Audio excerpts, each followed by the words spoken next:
activa temporizador 18 minutos. No puedo atrasarlo. 95, como veo, la activación del timbre, nos vamos con la actividad dominante, ¿no? Yo necesito su colaboración.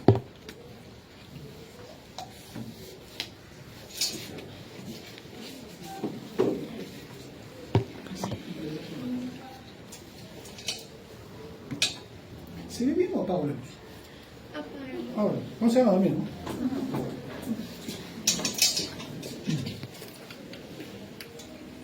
Ay, se nota bastante bajo.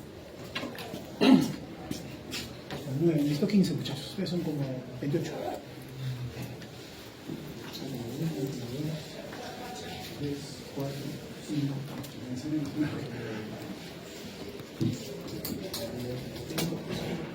10.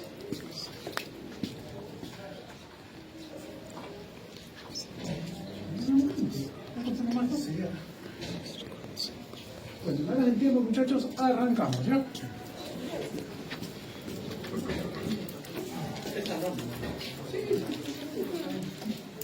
Muy bien, chicos, partes de un inhalador. Entonces, cuando hablamos de inhaladores vamos a hablar con términos específicos. MDI, inhalador de dosis medida, ¿ya? ¿Qué significa un inhalador de dosis medida? Pues valga la redundancia, el inhalador clásico en forma de L que ustedes conocen, que tiene una carcasa que generalmente es de plástico y este cilindro o cartucho metálico que se llama caníster. O sea, cuando decimos caníster ya ustedes entienden de qué estamos hablando. Y dentro del caníster hay dos elementos. Uno de ellos es el medicamento. Esto se aplica para cualquier solución inhalada. Entonces, cuando yo hablo, puedo hablar de solución, partículas acuosas, o puedo hablar de suspensión, como la mayoría de productos en gas, más que es polvo. ¿Ok? Entonces, el medicamento al estar en polvo está rodeado de un gas a presión, que se llama propelente. ¿Ya? Entonces, este propelente, junto con la partícula sólida, requiere agitarse para poderse homogenizar y salir de forma regular en el disparo. Entonces, si usted hace 3 o 4 disparos seguidos, en los segundos, terceros, cuartos, va a tener menos propelente. ¿Eso qué significa? Que no va a durar las 200 dosis o las 150 que diga, va a perder demasiado gas y se queda el medicamento adentro. Y de la misma manera no se genera una cantidad de medicamento apropiada. O sea, yo necesito el propelente para que se pueda movilizar la medicina. ¿No es que es un polvo?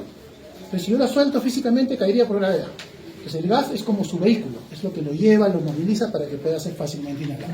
Entonces se requiere poderlo agitar siempre. Y la aerocámara, como lo hacen manualmente, yo creo que no nos permitimos mucho más introducción.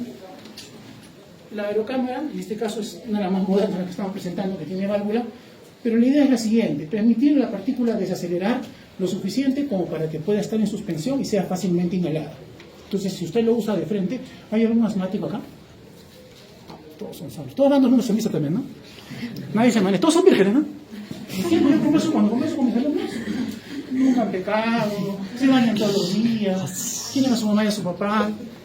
Entonces, no tengo ejemplos para hacer en salud, si no han vivido nada ustedes. Pero ahí quiero llegar. Los materiales que vemos en la mayoría de las cámaras son de plástico convencional. Lo que pasa es que se genera una carga estática que es lo que produce que el medicamento se pegue a las paredes. Entonces, las aerocámaras, vamos con válvula, tiene la ventaja que el material sintético es anticarga estática. Entonces, una aerocámara marca Lume. Las clásicas estas cuestan 17, 20 soles. Entonces, una aerocámara con cámara y antiestática está bordeando los 150. Pero esto es lo que vamos a usar en el primer nivel de atención. Es dato importante, ¿no? Tenemos, como ustedes pueden ver, para adaptar una máscara, o algunas de ellas, a pesar de ser baratitas, vienen con una pieza bucal, o sea, son intercambiables. En la caja hay la máscara y hay la pieza bucal. De tal manera que yo, como quiero asegurarme que el niño use la aerocámara por la boca, más fácil, ¿no? Continuamos.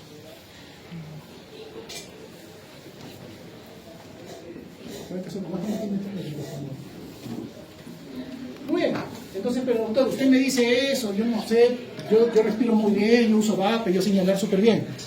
Miren, chicos, estas son sustancias de contraste marcadas de un medicamento inhalado. Entonces, bien sencillo. Acá está un adulto utilizando una aerocámara, disculpen, un inhalador, un MDI sin aerocámara, de frente. Fíjense, ustedes pueden ver el radioisótopo con marca de color blanco. ¿Dónde está más depositado? En la boca y en el estómago. ¿Y los pulmones? Justo, ¿no? Entonces, ¿cuál es el problema? Si está en la boca y en el estómago, voy a tener más absorción sistémica del medicamento. Si es un corticoide inhalado, eso no es bueno. A mí lo que me interesa en un corticoide inhalado es que llegue al pulmón. Fíjate si yo lo uso con aerocámara. Siendo también un adulto ¿Qué logro? Un mayor depósito pulmonar. O sea, la imagen lo es todo, ¿no? Fíjense boquita. Entonces, ¿dónde queda parte de ese medicamento que en la boca? En la aerocámara. También me actúa como un espacio muerto para reducir la absorción sistémica y casi nada es deglutido. Entonces, tener un documento, una revista, un video de la Sociedad Pakistaní de Asma que te diga que se puede usar un MDI sin aerocámara, es como ese video del doctor House que ustedes vieron a la señora que usaba su inhalador con el cuello. Así estúpido ese asunto. Entonces, no, ni vamos a perder tiempo hablando de eso. Seguimos. Creo que sí han visto. Entonces, este es el video del uso correcto. De repente lo han visto algunos. Vamos a hacer que lo vean todos. Pasa, por favor, puedes sentarte. El espaciador es una cámara de retención que se acopla a un inhalador. Hace que entre más medicamento en los pulmones y menos en la boca para ayudarte a respirar. Usar un espaciador con una mascarilla requiere práctica, pero te enseñaremos a hacerlo. Primero, lávate bien las manos. Luego, quita la tapa del inhalador. Si esta es la primera vez que usas el inhalador o no lo has usado desde hace un tiempo, púlsalo 3 o 4 veces lejos de tu cara hasta ver que sale el medicamento. Luego, conecta el inhalador al espaciador con la mascarilla. Agita el inhalador y el espaciador para mezclar el medicamento. Para usar el inhalador, ponte de pie y exhala lentamente. Ponte la mascarilla bien ajustada sobre la nariz y la boca, de modo que no salga aire. Pulsa el inhalador para que llegue una dosis de medicamento a la cámara espaciadora. Inhala y exhala 5 a 6 veces. Cuenta las respiraciones con los dedos. Si tu dosis es de... Voy a hacer una pausa. Es una niña pequeña, entonces a ellos a veces se les hace difícil coordinar el disparo con una inhalación profunda. Entonces un adulto, si es medianamente inteligente, lo que puede hacer es, al momento de disparar, una respiración profunda por la boca, de esta manera. Y retener de 6 a 10 segundos, ¿ya? Lo que pueda. Si es torpe, como la mitad de los peruanos que votaron por Pedro Castillo, respiran de esta manera. ¿Ok? Es decir, yo no voté por Keiko. Porque él no escogieron un buen candidato en primera vuelta. Es el problema. Entonces, ojo con este dato, porque como vamos a estar acostumbrados a ver niños, esto vale. También vale para un adulto. Pero ojo, doctor, usted me acaba de enseñar una aerocámara con pieza bucal. Si esta niña, la guía Gina dice más de 4 años debería usar pieza bucal. Totalmente correcto. Pero ahí no está, la gente torpe, hermano. ¿Ok? Seguimos. Ya estamos por el minuto. Una inhalación. Agita el inhalador y repite los pasos anteriores. Luego, separa el inhalador del espaciador y vuelve a ponerle la tapa al inhalador. Por último, enjuágate la boca con agua y escúpele. Ya has terminado. Bien hecho. Entonces, dato importante, ¿ya? Si ustedes han dado cuenta, la niña ha hecho una serie. Simplemente ha quedado como un comentario que si tienes que hacer un segundo disparo, tienes que esperar un tiempo. El tiempo, para que lo tengan claro, es de 30 a 60 segundos. ¿Okay? Entonces, tenemos aerocámaras con máscara, con pieza bucal. En ambas se puede hacer lo que se llama método de marea, es decir, 5 o 6 respiraciones continuas por la boca, o una inhalación sostenida, reteniendo el aire de 6 a 10 segundos. Así está bastante bien. ¿Okay? Entonces, ojo, este es el modelo lo correcto. Yo les voy a presentar un video donde claramente hay errores, divididos en 4 tomas, ¿ya? Entonces lo que ustedes van a poner, pues en toma 1 apuntarán en su papelito error tal, tal, tal. Pues yo les paso el video, le voy a pasar el video en pausas para que puedan apuntar, 30 segundos cada toma, y luego les voy a pasar una segunda vez ese mismo video ya de corrido, como para que puedan afinar. ¿Ya? Entonces arrancamos.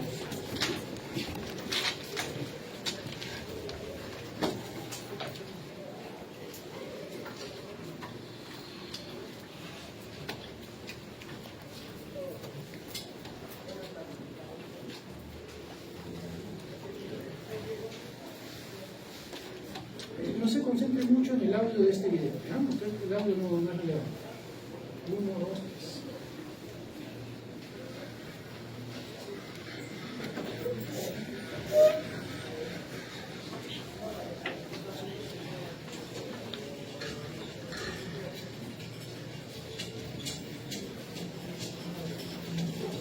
3. Darle pausa 30 segundos. Ahí está.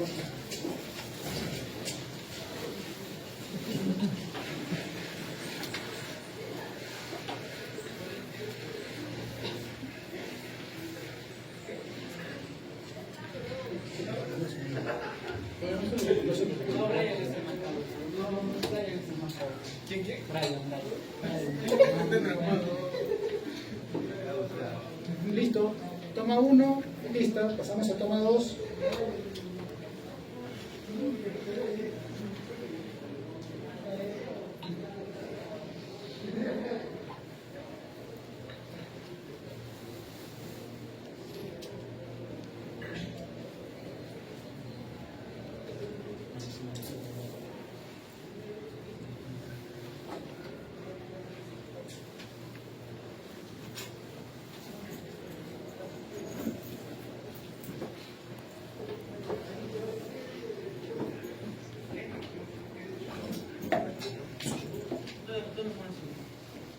Hay que pasar un proyecto. No, pero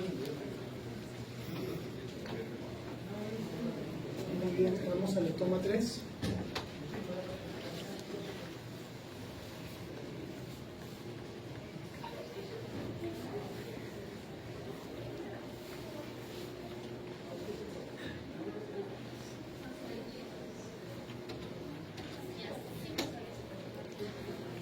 Segundos.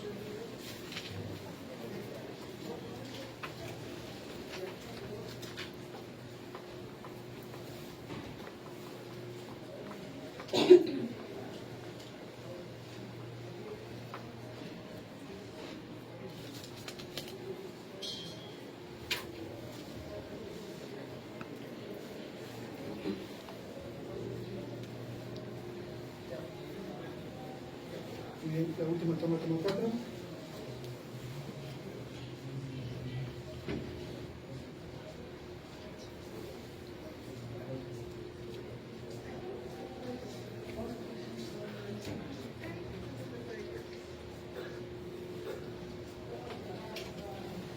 Entonces, ojo, hemos visto el video de corrido. ¿Ya? Les voy a dar 30 segundos para el análisis de la última toma, mientras voy a hacer la segunda pasada del video, en la cual ya no hay pausas. ¿Tan rápido? Quedan 12 segundos. Pero insisto, vamos a ver el mismo video, pero ya sin pausas para que ustedes puedan corregir, afinar los datos que han podido rescatar. Muy bien, vamos.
Muy bien.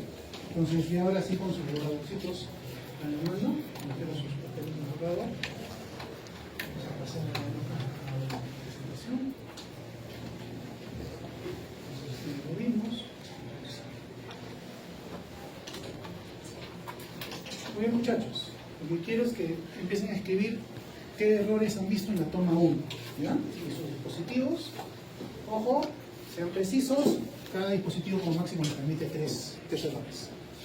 ¿Ya? Entonces, vamos a ponerles un minuto temporizador. Y automáticamente al minuto se cierra la sesión de 24.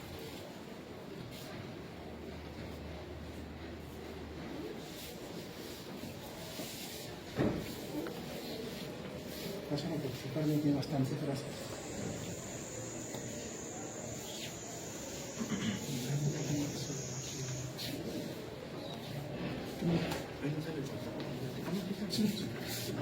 Después el poder con ese contador cierra. No responde más. va a pasar tiempo.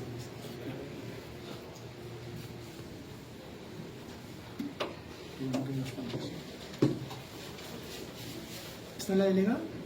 Ya, perfecto. Vayan pasando una listita, ¿ya? Si es factible. Y bueno, están participando con qué bueno, se les agradece. Vamos a ver.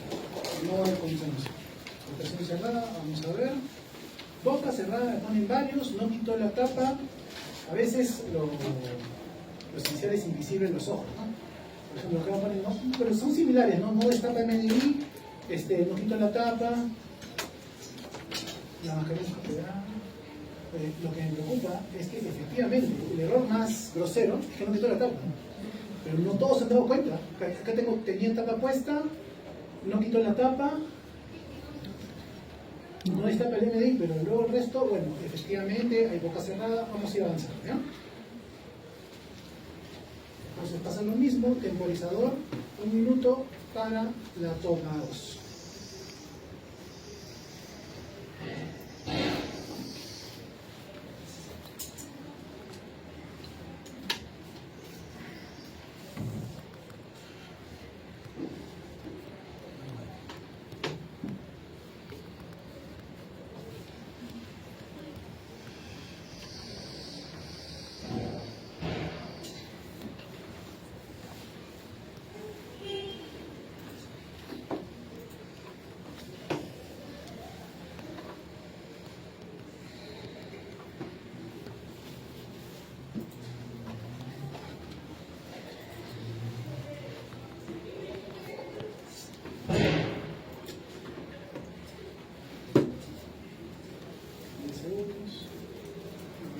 Dos errores más detallados en comparación a otro.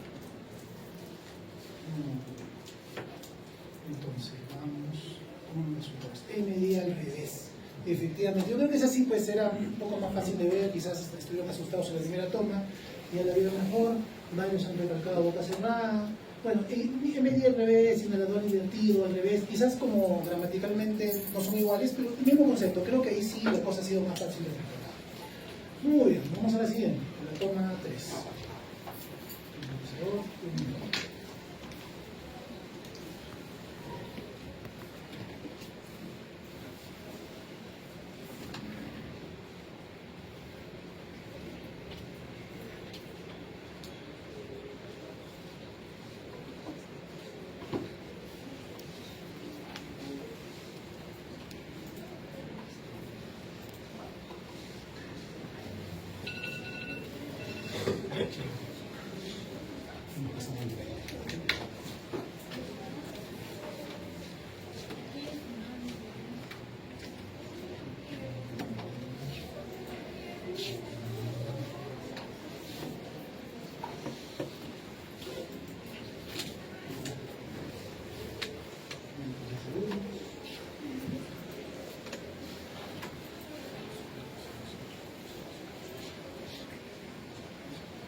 Muy bien, vamos a ver los resultados.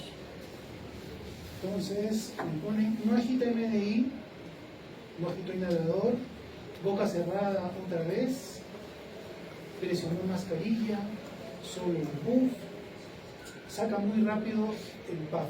Este detalle es bien importante, que creo que no hemos rescatado de las otras. Muy bien, vamos a pasar a la última.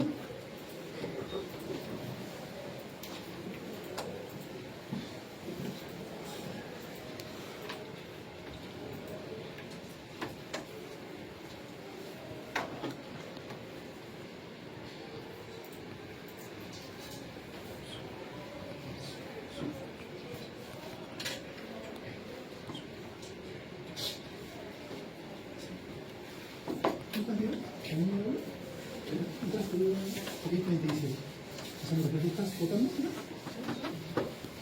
Porque si no hay uno que es invisible. Los 36 chicos se pongan.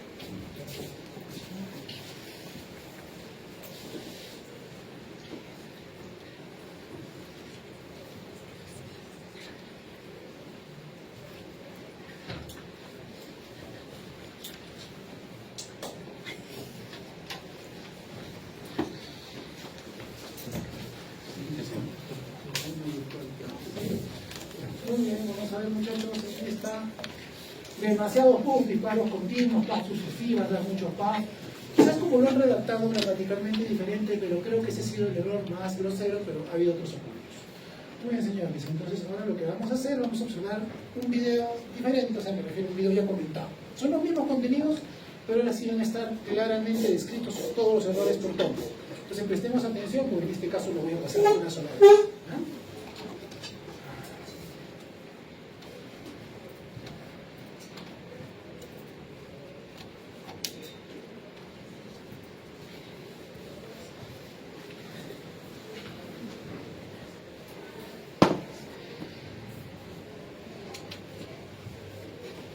No solamente no ha abierto la tapa, ¿ha podido introducir el inhalador en la cámara?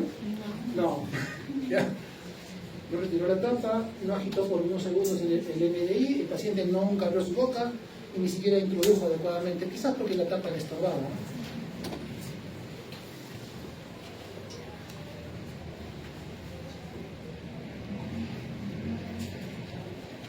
Mientras agitó, sacó. El error ahí ya salió a la vista. No hubo 10 segundos para poder retirar la cámara. Entonces, aunque agitó, utiliza el MDI invertido y retira inmediatamente el MDI una vez que el paciente lo ha inhalado. ¿Ya? Entonces, ojo, la recomendación es que sostenga la respiración 10 segundos, o si no tienes esa capacidad, que respire forma corriente por medio de 6 veces. ¿Ya? Siempre por la boca. Vamos con la toma 3.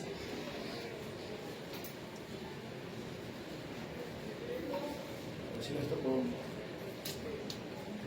bajito.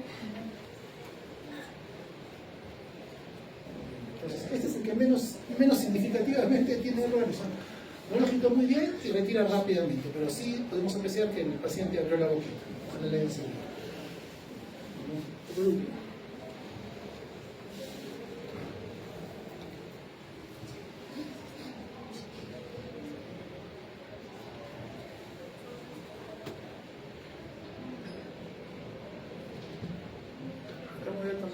De usar una pausa. Ya está destapado el indicador, pero fíjense, esta parte de acá entra dentro del conector del aerocámara, que está afuera, o sea, debería estar conectado hasta acá más o menos. Entonces no han logrado introducirlo completamente. Ese es un error. Seguimos. Trata de apretar, pero no lo logra hacer. Y cuando lo logra hacer, lo hace varias veces, ¿no? Entonces, esos son los dos errores más relevantes. Y ustedes saben con mucho ya el sobrino de la doctora Luz Jesús, la doctora Luz Jesús son los autores y el editor es el doctor Diego Castro, que decide hacer nuestra actividad que por motivo de fuerza mayor se ha tenido que suspender. Muy bien, entonces ahora voy a activar el temporizador 20 minutos para la sesión teórica de aire y lado. Activa el temporizador 20 minutos. Slide mucho. Perfecto. Entonces.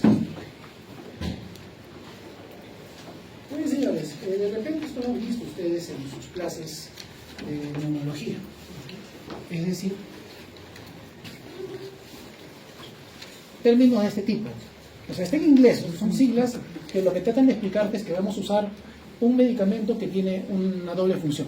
Recuerden que cuando hablamos de farmacología del asma, tenemos medicamentos de alivio, rescate, sintomáticos, y tenemos medicamentos de mantenimiento o controladores, ¿ya? Entonces, la mayoría de estos medicamentos controladores son corticoides inhalados. No son los únicos medicamentos, pero son los más importantes, son los que tienen, digamos, un efecto más significativo y sólido para el control del asma. Entonces, el tener un medicamento antiinflamatorio y aliviador es un concepto un poquito extraño porque cumple las dos funciones. Entonces, ¿cómo puede darse eso? Específicamente para dos tipos de composiciones. Salbutamol con corticoide inhalado, porque en Perú lo tenemos como salbutamol más beclomethasona. ¿Okay? Específicamente beclomethasona de 50 miligramos. Y los otros son las combinaciones de formoterol. Formoterol es un LABA, un beta-2 agonista de acción prolongada, sea con budesonida o sea con beclomethasona. Esta combinación de beclo-formoterol no es muy común, ¿ya? No hay muchos productos que la tengan, que es un poco cara.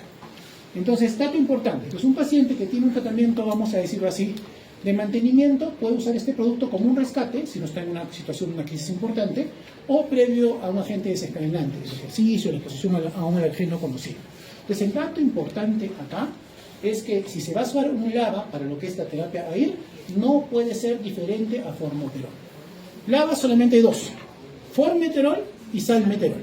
¿Alguno sabe por qué no debe ser diferente formoterol? ¿Por qué no podemos usar el salmeterol como AIR? Dime. ¿En qué más o menos? ¿En cuántos minutos? Muy bien. ¿Y el salmeterol? 45. Tú no eres semática. Ya que yo sí soy. Entonces, ¿cuál es el detalle? Ojo con ese detalle, ¿ya? Pues un medicamento que me va a provocar un alivio sintomático 45 minutos no lo puedo usar como AIR. Y el salbutamol, ustedes saben que es un SABA, o sea, tiene una vida media y una acción relativamente. Ojo con ese detalle. El otro término es MART. Entonces, acá yo no entiendo, porque mira, me está saliendo también otra vez mantenimiento y release es aliviador. Entonces, ¿no es lo mismo en el anterior? No, porque acá ya no hay SABA, ya no hay salbutamol. Es la mezcla de un corticoide inhalado, pero siempre con formoterol. Pues ahí ya cerramos el tema farmacológico en un solo grupo. Pero el uso es muy similar, es decir, yo lo puedo tener como una dosis de mantenimiento y utilizarlo en una determinada cantidad de disparos como una terapia de rescate o alivio sintomático, usando los mismos medicamentos. Entonces vuelvo a cerrando en el concepto que MART es solo corticoide inhalado con formoterol. O sea, no salmeterol y ahora menos salbutamol. ¿Estamos claros? Entonces, perfecto. Entonces, esto lo deben haber visto porque la guía llena ya desde hace 2 años recalca en que el uso aislado de salbutamol como primera opción de medicamento en un paciente con asma no solamente no sirve desde el punto de vista de rescate, tienes más exacerbaciones, más hospitalizaciones y mueres más. Entonces la idea es la siguiente, tenemos que tratar de sacar del inconsciente colectivo que el salbutamol es un medicamento para uso prolongado, ¿ya? Porque incluso ustedes si han revisado su pocket, el uso prolongado es un factor protector, es un factor de riesgo. La pregunta es, ¿cómo un broncodilatador se convierte en un factor de riesgo? ¿Alguien se anima a explicarme? Eso es farmacología de adultos, ¿eh? ¿Nadie? Rectificación. ¿Se acuerdan de lo que es up y down regulation en las noches? Entonces, si yo expongo a un receptor, en este caso el receptor beta 2, de manera constante, esta molécula disminuye su síntesis. Entonces, cuando tiene la crisis de verdad, se muere, porque hay pocos receptores. Gracias a Dios, el uso de corticoides sistémicos aumenta el número de receptores, pero ¿qué les parece si lo usamos en forma juiciosa? Sería lo mejor. Entonces, está más que demostrado. Entonces, hay argumentos muy sólidos para el uso de terapia MART y AIR en pacientes mayores de 18 años. En eso en adultos no voy a entrar a discusión. Entre los 11 y 18, el GINA los considera también como adultos. El GINA divide a los pacientes en 3 grupos. De 5 años para abajo, entre 6 y 11 años, que son los escolares, y 2 años a más, es un adulto desde el punto de vista farmacológico medicamentoso. Entonces, para ese escenario de los niños, adolescentes, en este caso en adelante, está claramente demostrada la utilidad de esta terapia, tanto el MAR como el AIR. Para el grupo de 6 a 11 ya hay algunos problemitas. Quizás sean porque no hay muchos trabajos todavía publicados al respecto, y en el grupo de menores de 5, muchos de esos tratamientos nuevos no se han recomendado porque no han sido estudiados. ¿Ok? Entonces, para cerrar, le voy a traducir. GINA nunca más recomienda salbutamol solo como tratamiento de asma en adultos, adolescentes o niños de 6 a 11 años. Así lo aclaren, negritos.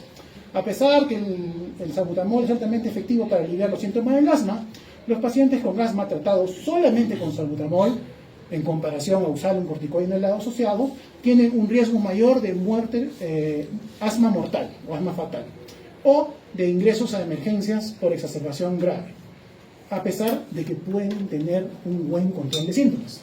El riesgo de exacerbaciones severas requiere un cuidado de salud urgente y, ojo, es mucho menos intenso, mucho menos demandante en adultos adolescentes que utilizan formoterol y corticoide inhalado a necesidad, la terapia MAR. Cuando me refiero a necesidad es demanda, ¿no?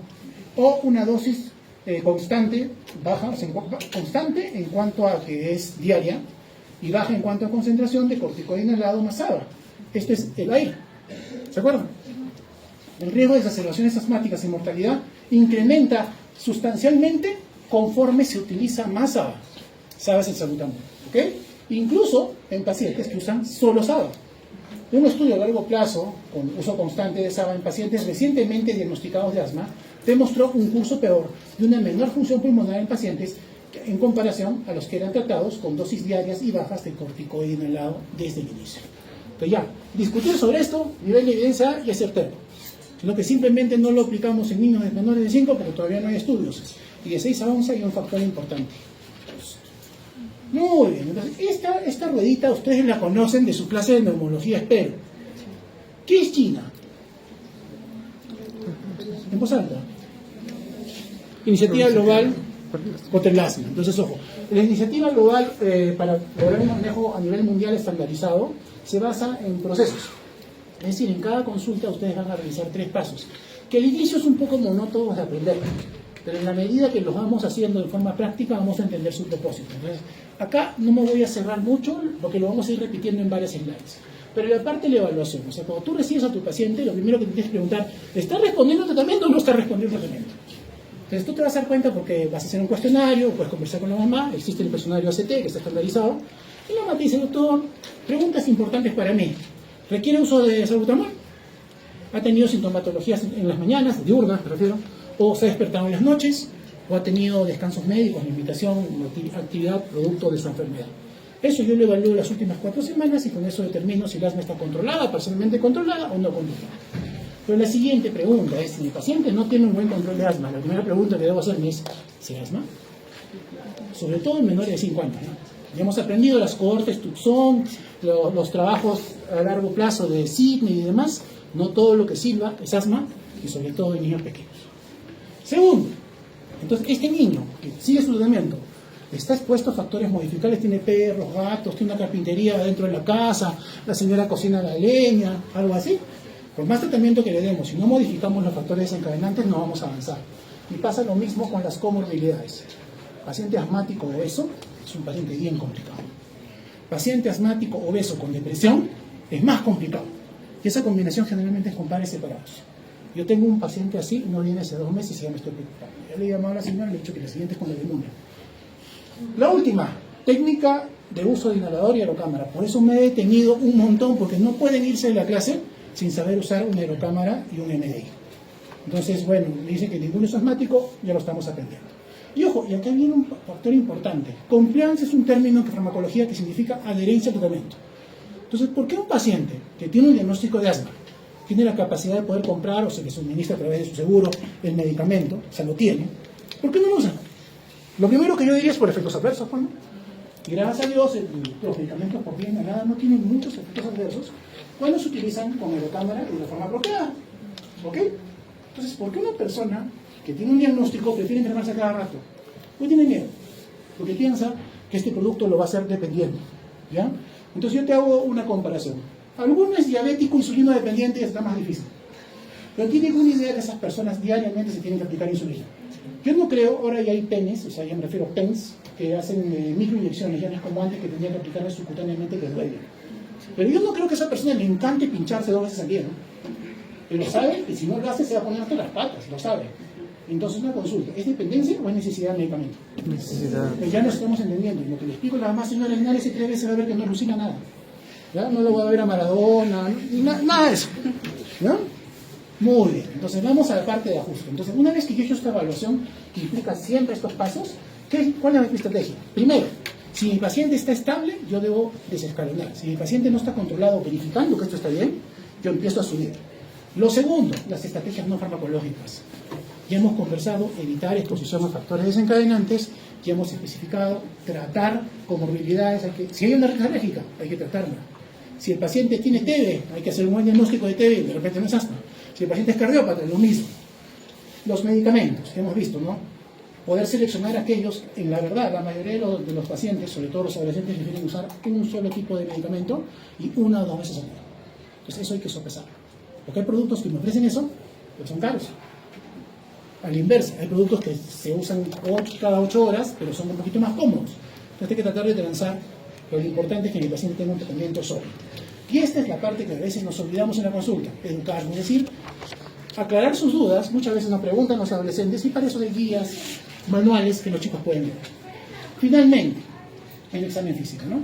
La presencia o ausencia de síntomas, la historia de exacerbaciones, cíclicamente, al menos cada 6 meses, en un paciente claramente diagnosticado, deberíamos hacer función pulmonar, retroalimentar a los padres y al adolescente sobre sus dudas o sus inquietudes en cuanto al tratamiento por el 28.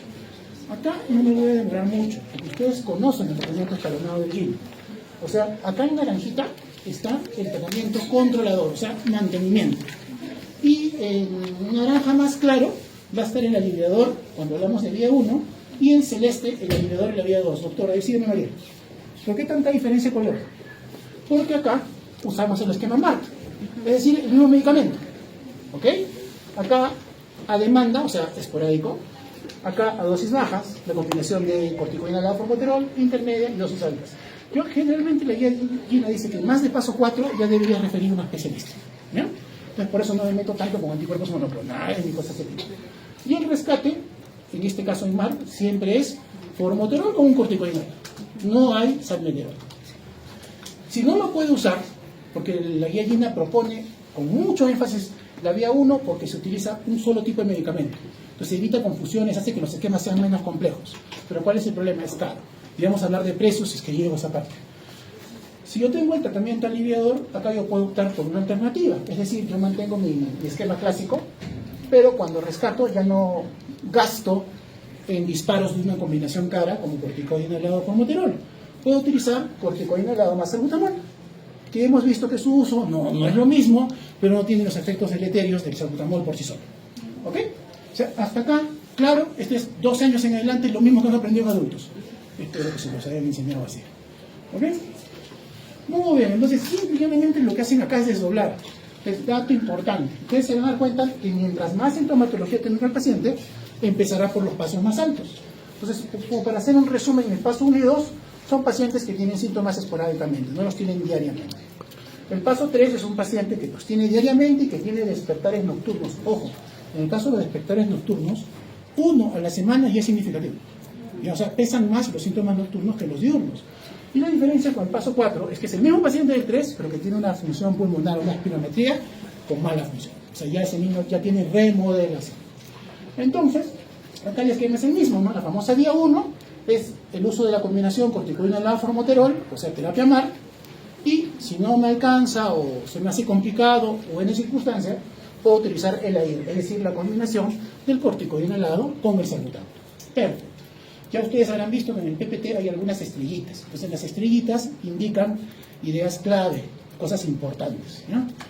Muy bien, seguimos avanzando. Entonces es una pequeña tablita que también tiene su estrellita, que lo que trata de hacer es simplificar el asunto. Primer dato importante, vamos a borrar de nuestra cabeza beclometasona formoterol, porque su uso no se utiliza en menores de 18. Entonces para nosotros en pediatría no nos sirve. ¿Ya? Entonces me quedo con la combinación budesonida formoterol. Pues acá hay un detalle importante. Ven las siglas. ¿Ven que dice DPI? Ya, ¿qué es un DPI? Porque yo les había dicho a ustedes que los inhaladores clásicos, yo soy apático, pero todo mi chavo, como este, esa forma de L, son inhaladores de dosis medidas, meter dose inhalator, es decir, un canister y un vehículo plástico. ¿Está bien? Todos con su tapete. Acá, ¿cuál es la diferencia con este que es más pituco, que tiene contador de dosis? Entonces, en los que tiene contador de dosis, pues yo lo cambio cuando llega a 0. En los que no aplico el principio de Arquímedes, ¿no? Para saber si está vacío o no. El video está en el aula virtual. Entonces, acá, sea yo un máster inhalando, tengo que hacerlo con aerocámara. Y acá está mi aerocámara, ya la vieron ustedes. Pero doctor, ¿y eso es DPI? Dry Powder Inhalator. Entonces, mucha gente dice, ¿sabe que es bien complicado usar una aerocámara? Estoy paseando por todos lados. Entonces, hay dispositivos que se pueden utilizar y que no requieren aerocámara. Esto se denomina DPI. Entonces, pregunta de examen. ¿Un MDI? Siempre se usa como aerocámara. Un DPI no. Hay varios tipos, ¿ya? Pero esto que parece como, mejor no digo, lo giramos para un lado y lo giro para el otro y está cargado. Me lo coloco en la boquilla y hago una inhalación profunda. 1, 2, 3.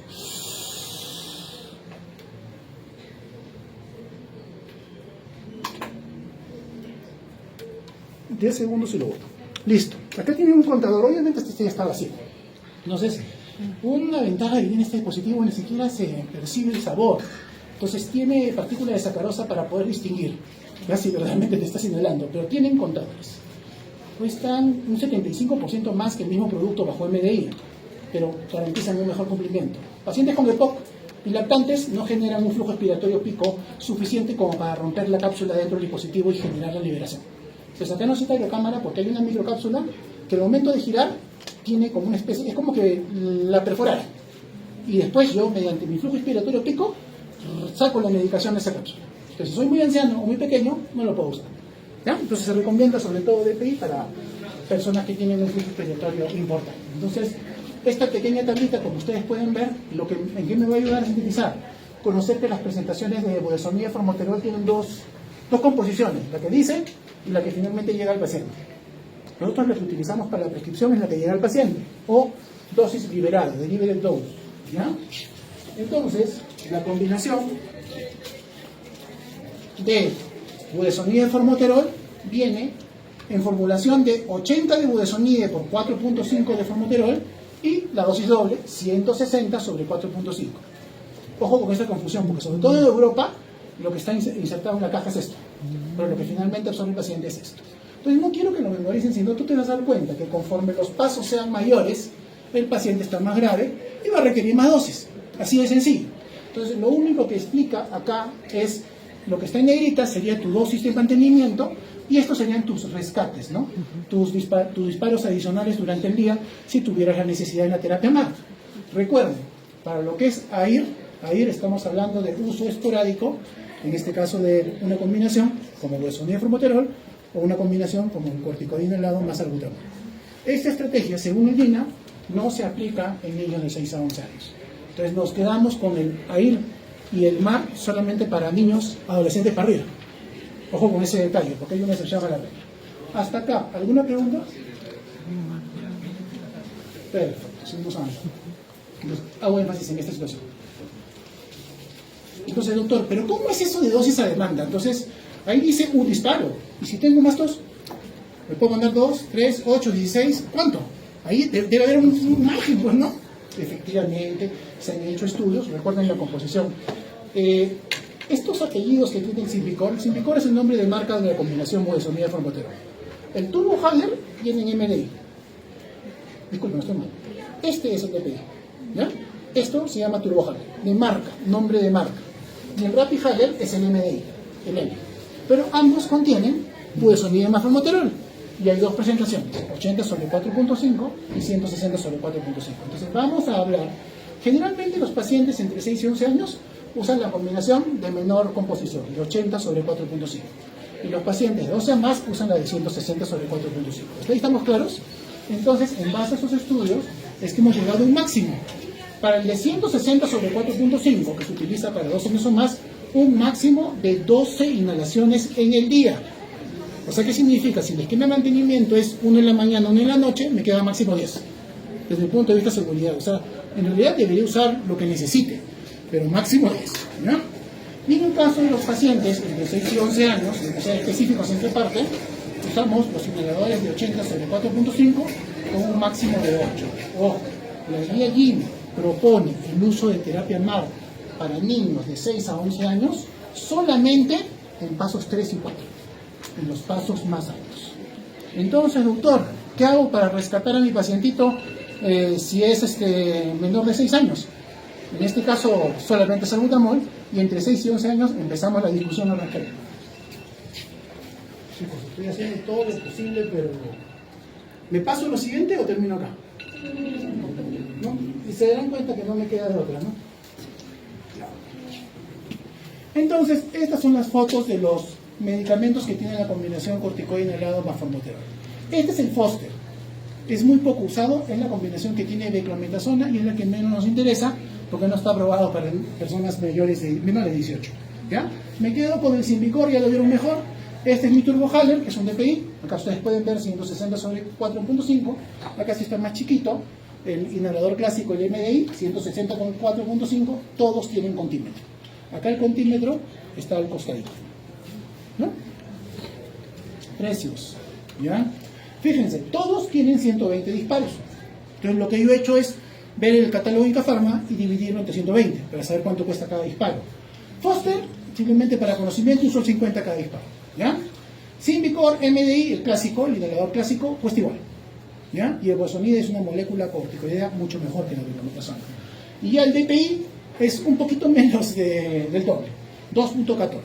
Entonces, los precios no están al alcance de tu bolsillo. El CIS no los tiene.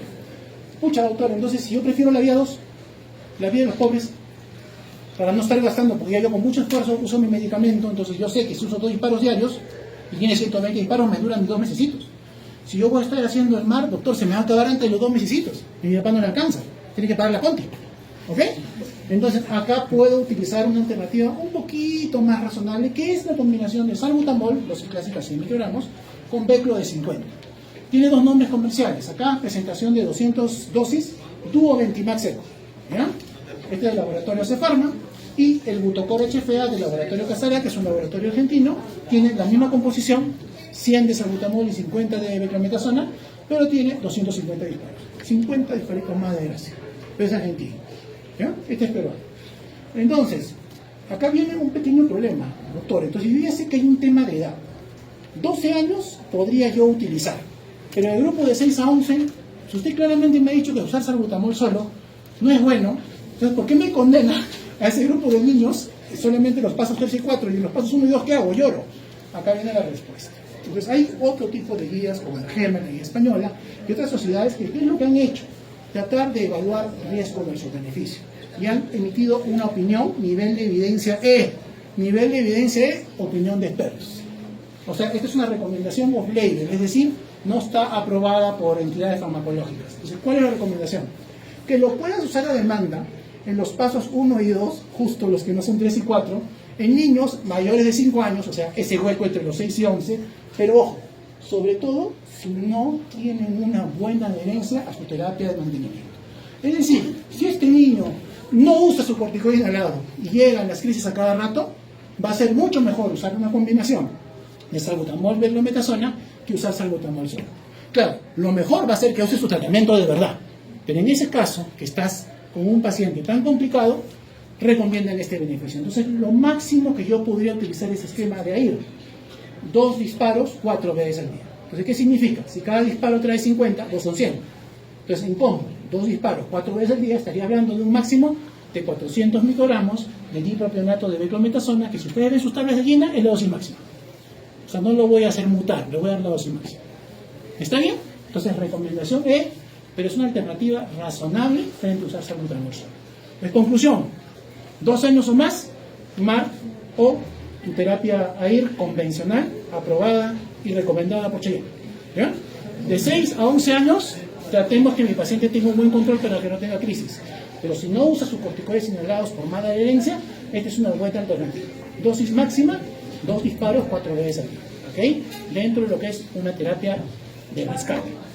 Niño de 5 años para abajo, seguimos con el poderoso salbutamol. No hay evidencia, no hay estudios. ¿Quedó claro? Muy bien, entonces acá ya lo hemos dicho, ¿no? Sino que simplemente esta partecita la vamos a agregar recomendación latina. Acá en MAR en 3 y 4 y en 1 o 2 podemos utilizar AIR, es decir, salbutamol beclo, con una concentración máxima de 2 disparos 4 veces en un total de 400 microgramos de agua. Acá dice exactamente lo mismo, simplemente para que ustedes recuerden estos temas, que paso 4 el paciente está más deteriorado que en paso 1, y acá viene la pregunta de los 1000 millones. Entonces ya usted aprendió. Gastaría, he sacado una regla 3 simple de lo máximo que serían 8 disparos, 8 disparos en un paciente promedio usando terapia MAR convencional. Sería un gasto adicional diario de 12 soles. ¿Estarían dispuestos a gastar 12 soles, 8 disparos, ¿no? En niños entre 6 a 11 años en el paso 3 o 4 de MAR? Yo no sé cuántas personas pudieran decir sí. ¿Ya? Si tienes un seguro privado que te lo paga, bien.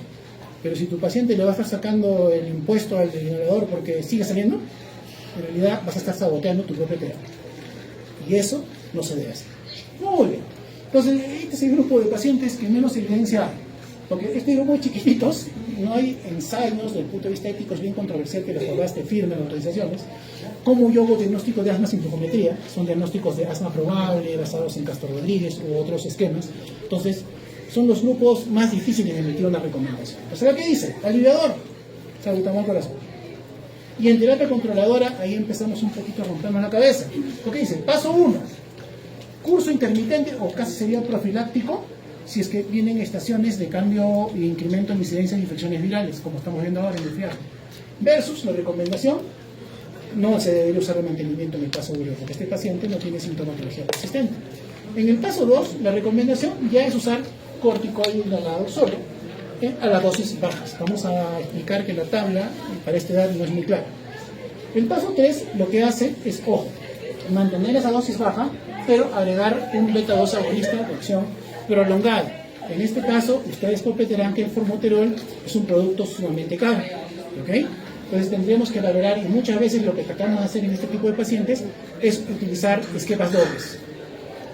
Y el paciente 4 ya da antagonistas leucotrienos, uso de corticoides sistémicos, un paciente que generalmente tenemos que referir. Cuando yo hablo del control de los síntomas, muchachos,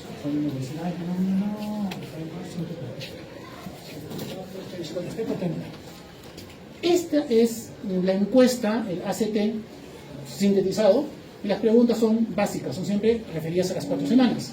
Síntomas diurnos más de 2 veces a la semana, ese sería el punto de corte para decir controlado versus no. Cualquier despertar nocturno, 1 en 4 semanas, ya fuiste. Fíjense, esta es una pregunta de chequeo para ver si la persona está respondiendo de forma consciente. Utilizas rescate, en este caso solamente salbutamol, más de 2 veces a la semana. O sea, esta pregunta, la primera, debería correlacionarse con la tercera, si está respondiendo en forma sincera, ¿no? Y la última, cualquier limitación a su actividad, sea que no va al nido, sea que no puede salir a jugar, sea que falta al colegio, sea que falta el trabajo. Entonces, de estas 4, todas no, bien controladas, ese es el objetivo. 1 o 2, parcialmente controlado. 3 o más, si fue tu paciente. Tengan en cuenta que estos esquemas PAR todavía no han sido incorporados a esta pregunta. Muy bien. Acá con calma lo pueden ver, está en el PPT. Pueden bajarse el test, que está adaptado para niños pequeños. Algunas preguntas hacen al paciente y otras a los padres, y otras directamente al paciente por sí mismo. Tenemos referencias bibliográficas, y hasta acá es esta parte de la charla. ¿Sí? Sí. ¿Preguntas, dudas? Estamos bien atrasados, muchachos. No hay preguntas, no hay dudas, hablen de lo que hay para siempre. Vamos a lo que es plan de control de la red. Hay que repartirlo un poquito. Entonces, esto va a ser más un relato, va a ser más un cuento de preguntas, pero ustedes están recibiendo un material que es un plan de control del asma. ¿Por qué es lo que se está viendo? Que las personas en sí no tienen mucho sentido común, ¿no? Entonces, a veces lo que tú consideras que puedes haber enseñado bien se olvida. Por eso que trabajamos con videos o materiales educativos, y cuando viene el control, le pido a la señora que siempre traiga un mirador y aerocámara suyo para ver cómo lo usa. Porque si me dice que lo usa bien, yo quiero verlo en la imagen, ¿no? Entonces, el plan de acción o plan de control de asma en el hogar está relacionado para que el paciente pueda tomar primeras medidas, como que fueran los primeros auxilios, dependiendo de su estado. Es decir, es igualito un semáforo. Verde bien, amarillo, precaución, y rojo estamos en superalerta. Entonces, vamos a darle control de asma 20 minutos. Activa temporizador 20 minutos.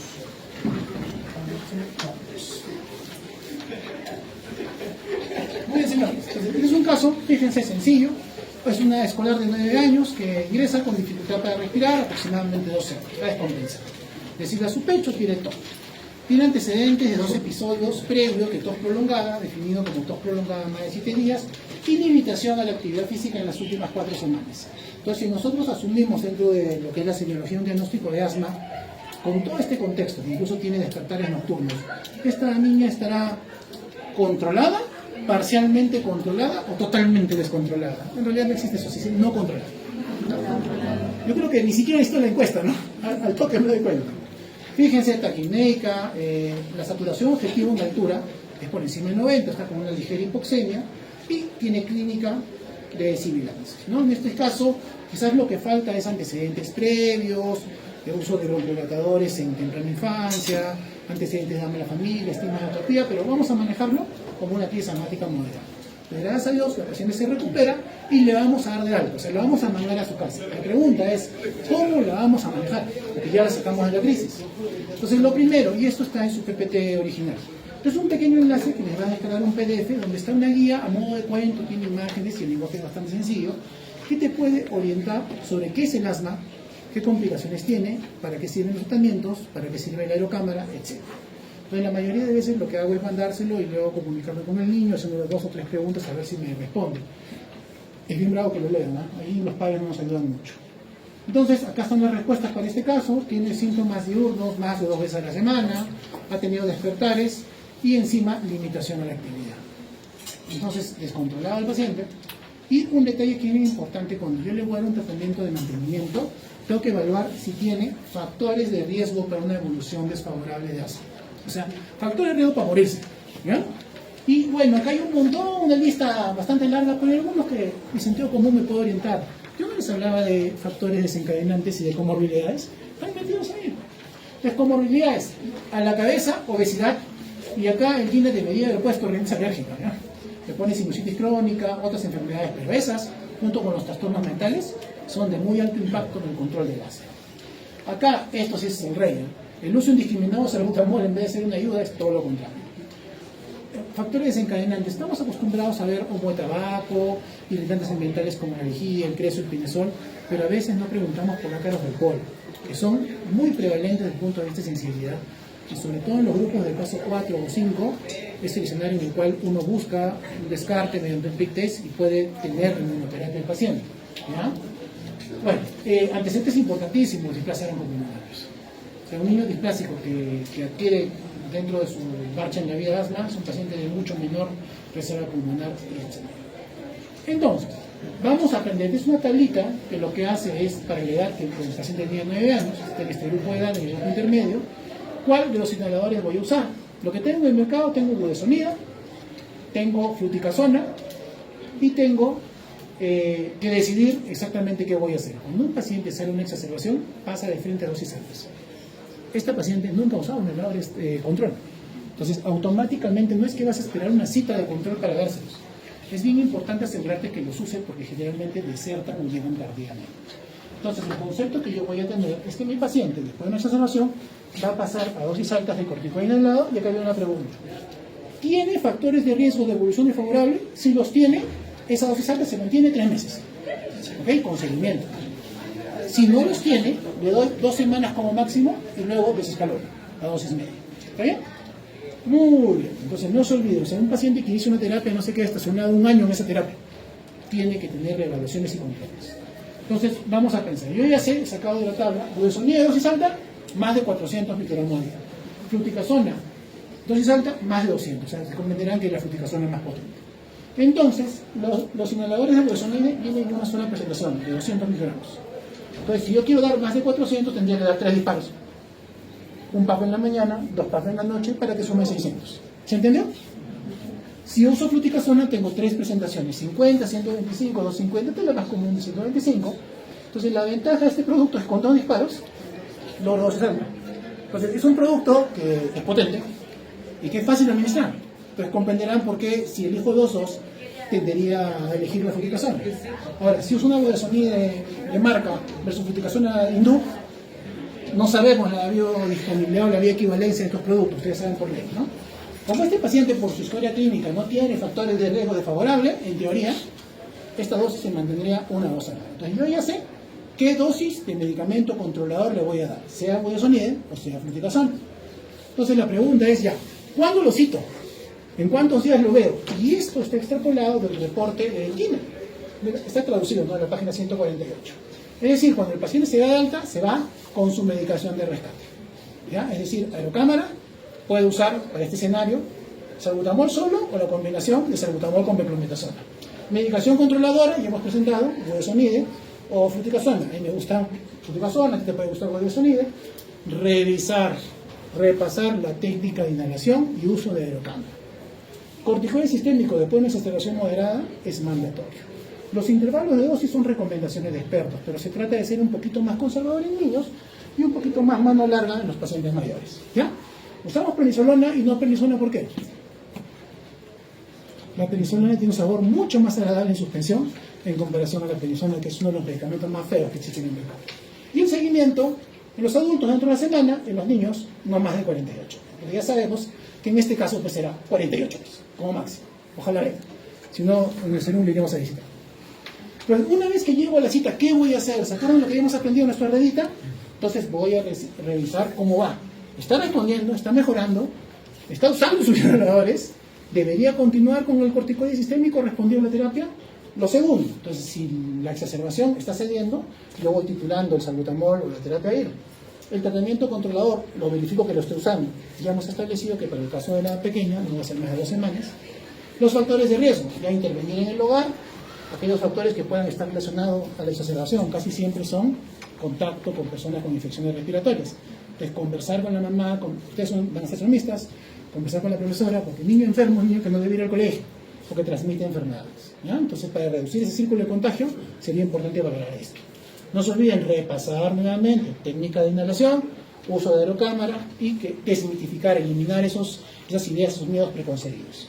Y vamos a extender la parte final, es decir, mi plan de acción, que es lo que ustedes tienen a la mano. Entonces, este es el formato que maneja Gina, que de verdad que me parece que es un poquito, no sé, simple y a la vez muy cargado.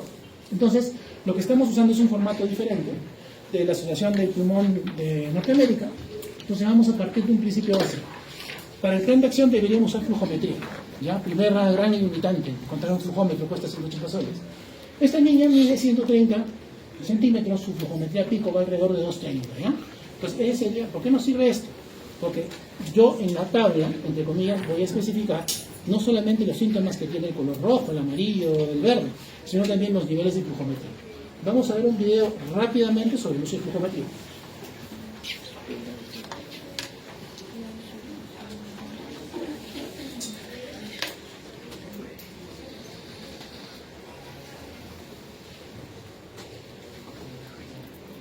¿Preguntas hasta acá? ¿Hay alguna pregunta, señores? ¿De verdad? Es parecido al anterior, es El diferente. Es otro medidor método. de flujo máximo mide la velocidad a la que el aire sale de los pulmones. El flujo máximo es la cantidad de aire que puedes soplar en una respiración rápida. Tu médico o enfermera puede pedirte que midas tu flujo máximo todos los días. Ellos tratarán tu asma, guiándose por tu valor de flujo máximo y tus síntomas. Tu mejor flujo máximo personal es el valor que puedes alcanzar más a menudo durante un periodo de 2 semanas en el que te sientes bien. Para obtener los mejores resultados con tu medidor de flujo máximo, sigue estos pasos. Primero, lávate bien las manos. Luego, agita el medidor de flujo máximo hacia arriba y hacia abajo, hasta que el indicador amarillo esté en la parte inferior. Ponte de pie y haz una inspiración profunda. Ponte la boquilla del medidor de flujo máximo en la boca y apriétala con los labios. No pongas la lengua en el orificio de la boquilla. Luego, sopla lo más fuerte y rápido que puedas. Mira la posición del indicador amarillo en el medidor de flujo máximo. Ese es el valor de tu flujo máximo. Anótalo y repite el proceso 2 veces más. Anota el número más alto de los 3 en tu tabla de flujo máximo. Ya has terminado. Bien hecho. Pero te pregunto para desestresarnos un poquito. ¿Se han dado cuenta que ambos videos, porque hemos visto dentro del Mentimeter una actividad de uso de aerocámara con máscara e inhalador, que es de esta misma institución, de Boston Children's Hospital? Y ahora hemos visto un segundo video de uso del flujómetro, que son de la misma institución. ¿Por qué? ¿Saben que son los únicos Norteamérica que están editados en español? ¿Ya? Esa es la respuesta, son gratuitos. Lo segundo, yo no entiendo por qué siendo Boston una ciudad de blancos, los que salen inhalándose y usando el flujómetro son negros. No lo sé, ya esa es la simple versión. ¿Ya? Entonces ya ahora que están más despejados, vamos a seguir.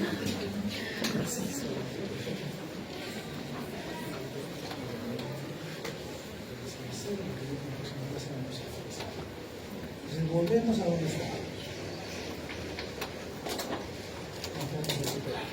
Muy bien, chicos, entonces cuando yo les hablo de flujometría, doctora, a ver. Entonces, ¿un flujómetro puede ser un elemento que me ayuda a evaluar día a día, de forma constante, a mi paciente? Sí.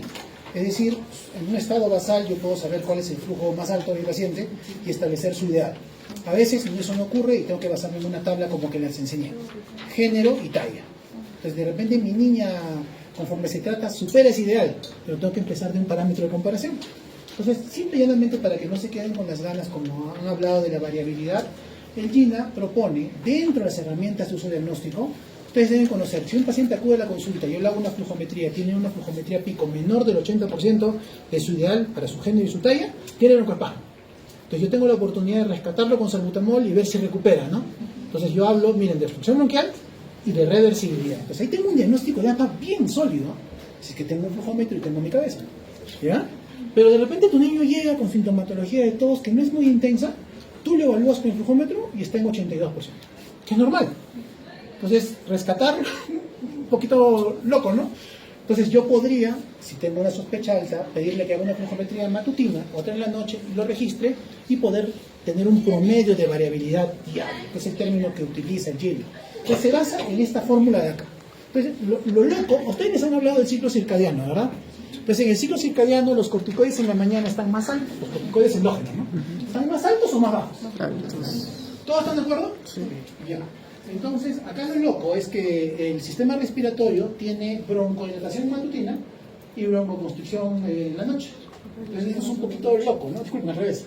El valor máximo es en la noche. La flujometría es más alta en la noche y es menor en la mañana. Entonces, no hay un horario específico, ¿ya? No es que te vayas a hacer la flujometría a las 9 o las 10 de la mañana. Se recomienda despertar y se recomienda la acostarse. Pero ¿cuál es el detalle? Como ustedes han visto, son 3 expiraciones forzadas. Y tomo el valor más alto, no el promedio. Entonces llevo un registro por 2 semanas. Entonces, ¿qué es lo que hago? Yo diariamente tengo mi flujo matutino, mi flujo nocturno. Vamos a decirle el nocturno flujo máximo y vamos a decirle el de la mañana flujo mínimo. ¿Está bien? Entonces yo cada día lo que usted tendría que hacer es aplicar esta fórmula. Yo lo que hago es que los pacientes que simplemente me traigan su registro. El flujo matutino, el flujo nocturno. Entonces la fórmula es restarlos, multiplicarlo por 100 y dividirlo entre el promedio. Esta es la fórmula que aplica el GINA, no la fórmula general que es flujometría máxima. Ténganlo en cuenta, porque esto es una segunda manera de hacer un diagnóstico. De repente tu paciente tiene flujos por encima del 80, pero tiene una variabilidad muy marcada durante el día. Entonces, si esta variabilidad, cuando yo saco el promedio de 2 semanas, es mayor al 13% en niños, ese es un segundo criterio diagnóstico de asma bronquial sin necesidad de llevar una espirometría. Es más barato, es en el cerebro, no sé qué tan fácil puede hacer esto. Entonces, ¿entendió este esquema? Entonces, no se olviden, hay que apuntarlos. Incluso el conocer que el flujo máximo es mayor en la noche y el mínimo de día me puede ayudar a saber si mi paciente está inventando los datos. En esta parte, algunos pacientitos son muy complicados. ¿Yo en quiénes lo utilizo? Porque el flujómetro cuesta 180 soles. Lircay, Tangamandapio, y según la señora tiene crisis todas las semanas. Entonces, cuando llega acá no está tan mal. Entonces, ¿qué le parece si empezamos a trabajar con el flujómetro y usted le hace la flujometría mañana y tarde y sabe cuando empieza a caer, empieza a trabajar verde, amarillo y rojo? A veces sirve, a veces no. Muy bien, seguimos. Entonces, esto es llenado para el caso que hemos presentado de la niña de Quero. Ustedes lo tienen obviamente en línea. Entonces le pusimos nombre. Madre José Queper Romero, 9 años, asma no controlada. Factor desencadenante, aparentemente infecciones respiratorias agudas. En el seguimiento veremos si hay otros elementos. Si usa carbón, si de repente duerme con los perros ovejeros, etc. Ya sabemos que su ideal, su 100% sería 230 litros por minuto, porque lo sacamos de una tabla estándar. Género y talla. Zona verde, anda bien. ¿Qué significa andar bien? Respira bien, no todo se nos silba, es feliz.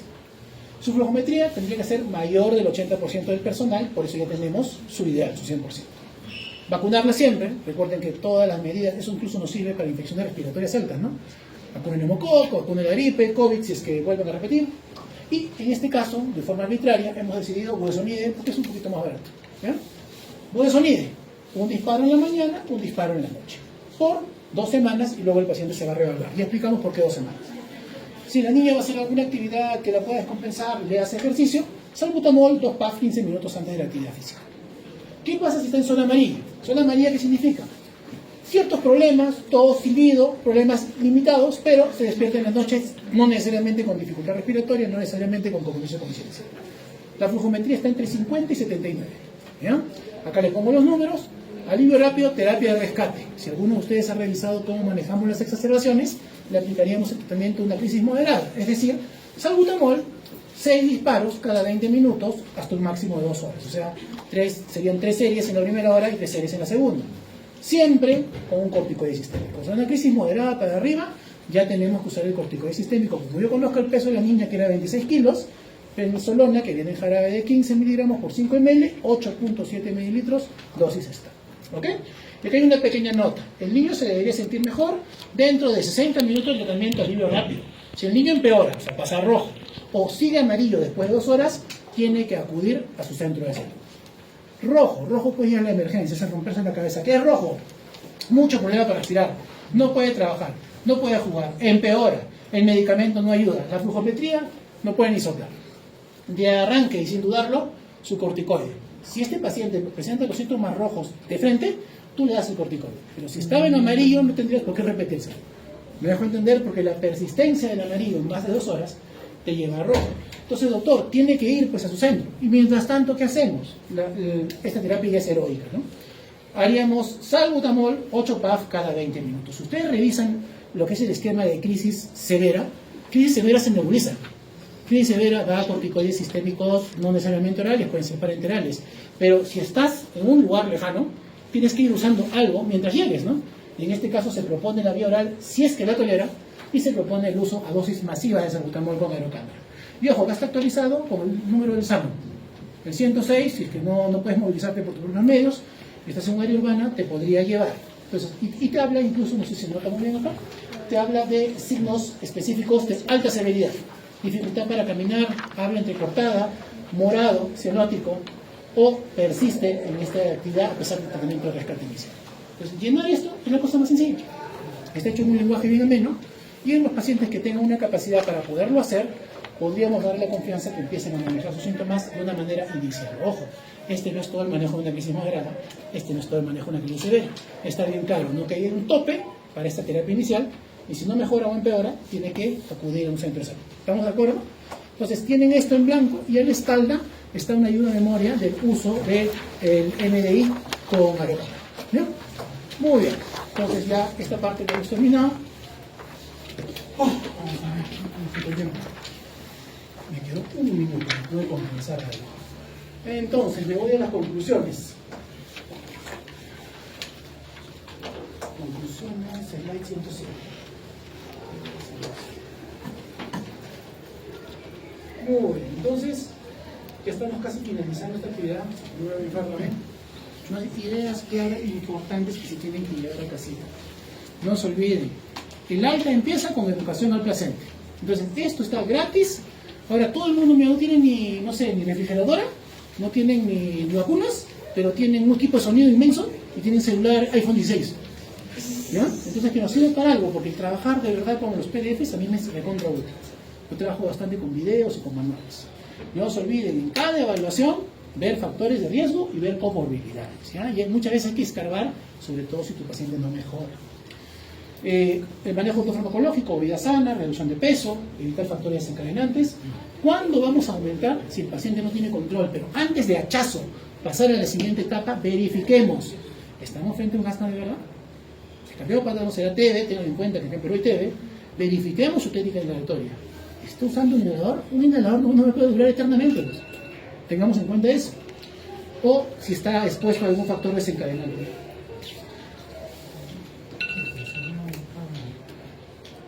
Activa temporizador 10 minutos. Y, ojo, esto es si el paciente no está controlado. Pero si el paciente está controlado, yo lo puedo citar ya más espaciado, cada 2 o cada 3 meses. Y si en ese intervalo, tanto el ACT, la flujometría, si lo puedo hacer, si es una persona mayor de 5 años, van yendo bien, empezaría a desescalar. Generalmente las manos se cubre, ¿ya? Pero hay episodios en los cuales puede tener ventanas terapéuticas, sobre todo en los casos de los niños en periodo ocasional. ¿Ya? O sea, me refiero a verano, no van a clases, donde no van a personas que les estornudan directamente en la cara. Este video ya lo debieron haber visto. Muy bien, entonces, conclusiones específicas para el menor de 5 años, es difícil lograr un diagnóstico porque no podemos hacer prueba de función pulmonar. ¿Por qué? Porque no colaboran con expiraciones forzadas y no hay tablas de niños de menos de 1 metro para flujometría y espirometría. Por eso no se puede hacer. Y por eso muchos trabajos limitan su abordaje en este grupo etario. Entonces yo puedo tener un paciente con Castro Rodríguez positivo, cantadito, que tiene crisis desde la temprana infancia y responde muy bien a terapia. O sea, ya tiene un diagnóstico previo. Pues ese paciente, pues seguirlo, no regularlo. Pero el grupo de niñitos que en teoría empieza a enfermarse cada vez que va a clases, o sea, antes de los 3 años es una persona normal, va al nido y es un moco viviente. Entonces acá tenemos que un poquito orientarnos. ¿Cuáles son los síntomas indicativos de asma? Recuerden las primeras slides del PPT. Ya, tos, opresión de pecho, porque así lo dice la gente, disnea o silbidos de pecho, que generalmente pueden estar relacionados a esfuerzos, ejercicios, hasta la risa, ¿no? Risa, llanto, disnea, o pueden estar relacionados también a infecciones respiratorias, pero básicamente estos síntomas duran más de 7 días. O sea, no es fiebre prolongada, no es meningitis, no es neumonía. El chiquito ya bajó la fiebre, ya no tiene las almejas postulosas, pero sigue tosiendo. Entonces, ojo, estos cuadros de tos prolongada pueden tener predominio nocturno, pueden exacerbarse por los ejercicios, las emociones de hiperventilación y clásicamente recurre. ¿Ya? Entonces yo puedo tener pues, un patrón clínico indicativo de asma, entonces en este caso yo creo que utilizar un elemento terapéutico diagnóstico como una dosis baja de corticoide inhalado podría ser de utilidad. Cuando nosotros queremos catalogar sibilancias frecuentes, Trastor Rodríguez te pone la definición. Más de 3 episodios por año se considera que es un paciente silbador frecuente. Pero de repente mi paciente no va a esperar un año para iniciar corticoide inhalado, de repente mi niño se enferma cada mes o cada 2 meses. Entonces, este grupo de pacientes en los cuales no tiene Trastor Rodríguez positivo, pero tiene sibilancias muy frecuentes, lógico, por favor, descarten nefrocística, descarten cuerpo extraño, descarten cardiopatía, pero si clínicamente no han revisado PK esputo, PPD, todos sus armas, y no es más que una sospecha de sibilancias, pues yo creo que podríamos empezar con una prueba diagnóstico-terapéutica. Pues si el niño responde, pues ni hablar, el diagnóstico es más que probable. Muy bien, ya hablamos del autocontrol del asma, esto te lo voy a pasar de largo. Acá están las famosas dosis. Entonces hay una tabla, ya les he dicho, lo dividen en tercios. O sea, 12 años para adelante, adultos. Entonces acá hay 3 inhaladores. Beclometasona, budesonide, fluticasona, profenato, nos concentramos en MDI. ¿Ya? Entonces fíjense en la dosis, pues acá tengo un intervalo. Es fácil aprenderse la del medio. Entonces si está por debajo del medio es bajo, y por encima del medio es alto. Entonces 500 a 1000 para lo que es beclometasona, 400 800 para lo que es budesonide, y para el caso de fluticasona, propionato, 250 a 500. Entonces ustedes se dan cuenta que este es más potente que este, que es más potente que este, ¿no? O sea, van en degradé. Vamos para los niños de 6 a 11 años. De dipropionato de beclometasona, budesonide, fluticasona. Fíjense, los intervalos, si ustedes los miran, es como que lo hubiéramos dividido entre 2. ¿Ya? Entonces, si antes era de 500 a 1000, ahora es de 200 a 400. Si era de 400 a 800, ahora es de 200 a 400. Y para fluticasona súper potente, en MDI es de 100 a 200. Entonces, ojo, dato importante, por el anterior, la fluticasona es un medicamento bien potente. No es que le esté haciendo un comercial yo les había dicho que en el caso de los niños menores, acá simplemente para que ustedes se acuerden que es casi una división. ¿Ya? Yo les recomiendo que cuando vamos a usar un corticoide inhalado, usen uno. Es decir, si usan budesonide para las 3 edades y conozcan las 3 dosis. Esto de variedad terapéutica ya es más de la especialidad, para que no cometan errores por no consultar en su AMECUM delante del paciente, porque eso pasa, y acaben dando dosis o muy pequeñas o muy monstruosas. ¿Ya? Entonces, en el grupo menor de 5, doctor, pero no había 3 columnas, no había dosis baja, dosis media, dosis alta, es que acá no hay estudios. Entonces, todo lo que estamos haciendo son extrapolaciones. Entonces, tenemos dosis baja, y se acuerdan el manejo escalonado, la dosis baja, y luego el paso siguiente sería duplicar la dosis baja. Y el paso siguiente, mandarle a un médico que sí sepa qué tiene. Así de práctico es el asunto. Entonces, beclometasona y fluticasona. Primer problema, el budesonide, esto es actualización del GINA, no está en MDI para este grupo etario. No hay estudios que lo hagan. Pero acá las dosis son la mitad de la mitad. Si el anterior era de 200 a 400, lo mínimo estamos considerando 100 para dipropionato de beclometasona y 50 para fluticasona. ¿Ya? Y acá te hacen una gran advertencia lo del GINA. Esta no es una teleequivalencia.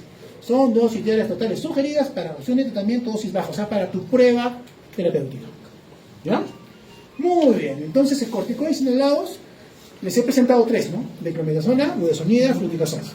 Acá están las presentaciones del producto original, que se llama Flixotide, y acá están las presentaciones para lo que es budesonida. Budesonida, la única presentación que hay en nivel nacional es de 200 microgramos, ya no existe la de 100. El producto original, que se llamaba Inflamide, de Beringer, desapareció del mercado. Ya no lo venden acá en Perú. Entonces, otra vez Casará presenta su Neumocort. Es importante que aprendan nombres, pero lo importante es que ustedes usen un inhalador. O bien este, o bien este. Tiene su arte, sus estrategias, y esa parte de la especialidad, pero el detalle es el siguiente. Tanto budesonide de marca Casará, que se llama Neumocort, tanto budesonide de Infarma, que se llama Aeromide, y otros genéricos, tienen 200 microgramos por dosis. ¿Ya? En el caso de fluticasona, y acá hay un pequeño detalle, Las presentaciones de 125 y de 150 tienen bastantes genéricos o competencia, pero la de 50 es única y exclusivamente de Glaxo. Entonces, si yo quisiera iniciar una prueba terapéutica, vamos a decirlo así, en un paciente menor, tendría que usar el de Glaxo. ¿Qué pasa si no me alcanza? Le dirán, pero doctor, acá bien claro usted me ha puesto beclometasona de 100. ¿Y por qué no presenta usted la beclometasona? ¿La discrimina? ¿Cuál es el detalle? Vamos a hablar al respecto. Esta es una tabla que lo que busca es la potencia de unión al receptor corticoide, sea inhalado bronquial o nasal. Y acá están las siglas de los medicamentos. Entonces, miren chicos, vamos a analizar beclometasona, que es BDP, budesonide, que es BUT, y fluticasona propionato, que es FP. ¿Quién tiene mayor potencia de unión? Y bastante, ¿no? ¿Quién está, vamos a decir, en el medio? ¿Y quién da pena? ¿Ya? Usted dirá, ah, doctor, pero de repente que no se fijen mucho menos efectos sistémicos, pues eso puede ser bueno. Le dispararé más veces. No le va a alcanzar la plata, tendrá que adaptarse. Vamos a analizarlo. Biodisponibilidad, o sea, absorción sistémica que está relacionada a los efectos adversos de los corticoides. Fíjense quién está bien arriba. ¿Quién está, vamos a decir, a la mitad? ¿Y quién casi no tiene efectos sistémicos? ¿Se ya entienden por qué no presento beclometasona dentro de las tablas? ¿Qué tiene el CIS? Beclometasona. Ya. Y ojo, si vamos a hacer la diferenciación, y usted puede hacer ese esfuerzo de un poquito de plata fluticasona, ¿cuál es la ventaja? Fluticasona es un medicamento seguro, es decir, conforme yo voy incrementando dosis, no inhibo ese cortisol orano blanco, cosa que sí hace el budesonide a dosis altas. ¿Ya? Entonces, si tienes la posibilidad de los dos, fluticasona. Si no tienes ninguna posibilidad, súrrate en el guina y dale budesonide. ¿Ya? Entonces, budesonide no está registrado, pero era la mitad de la dosis previa. ¿Cómo le doy 100 microgramos? Medio disparo. Que respire costilla. Entonces, ahí estoy, te das cuenta un poquito fregado. O le doy fluticasona de 50, o le doy de frente sus 200 microgramos de budesonide de lo macho. ¿Ya? Muy bien. Pagas ahí. Esto le puede pasar a ustedes, es su paciente que tienen diagnosticado y que falla, no logra mejorar.